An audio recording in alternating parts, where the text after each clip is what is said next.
శ్రీ కోదండరామస్వామి వారి ఆలయంలో ఘనంగా కోయిల్ ఆల్వార్ తిరుమంజనం తిరుపతి శ్రీ కోదండరామస్వామి వారి ఆలయంలో మంగళవారం కోయిల్ ఆల్వార్ తిరుమంజనం ఘనంగా జరిగింది.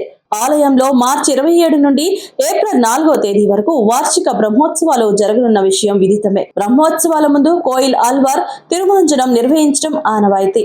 ఈ సందర్భంగా ఉదయం సుప్రభాతంతో స్వామివారిని మేల్కొల్పి తోమల సేవ సహస్ర నామార్చన నిర్వహించారు. ఉదయం 7:30 నుండి 9:30 వరకు కోయిల్ ఆల్వార్ తిరుమంజనం జరిగింది. ఇందులో భాగంగా ఆలయాన్ని శుద్ధి చేసి పసుపు, కుంకుమ, చందనం, కర్పూరం, కిచిలిగడ్డ, కస్తూరి పసుపు తదితరాలతో తయారు చేసిన సుగంధ విశ్రమాన్ని గర్భాలయం గోడలకు ప్రోక్షణ చేశారు.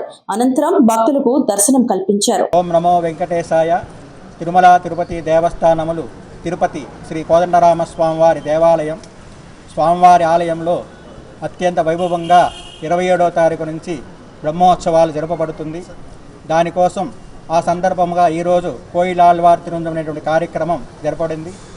ఈ కోయిల్ ఆల్వార్ తిరుమంజనం అంటే సన్నిధితో పాటు ఆలయం మొత్తం శుభ్రం చేస్తారు. ఈ బ్రహ్మోత్సవాల సందర్భంగా స్వామివారికి పరిమళ ద్రవ్యాలు అంటే పసుపు, కుంకుమ, చందనం, కర్పూరం, పచ్చకర్పూరం, కస్తూరి పసుపు, పిచ్చిలిగడ్డ, పచ్చాకు, తెల్లనామం కోపులు, సాంబ్రా అనేటువంటి పరిమళ ద్రవ్యాలన్నిటిగా మిశ్రమంగా చేసి స్వామివారి సన్నిధంతా కూడా అలుతారు. ఆ సందర్భంగా స్వామివారికి ఈరోజు కైంకర్యం జరపబడింది. భక్తులందరూ కూడా వచ్చి స్వామివారి దర్శించుకోవాల్సిందిగా కోరుతున్నాను.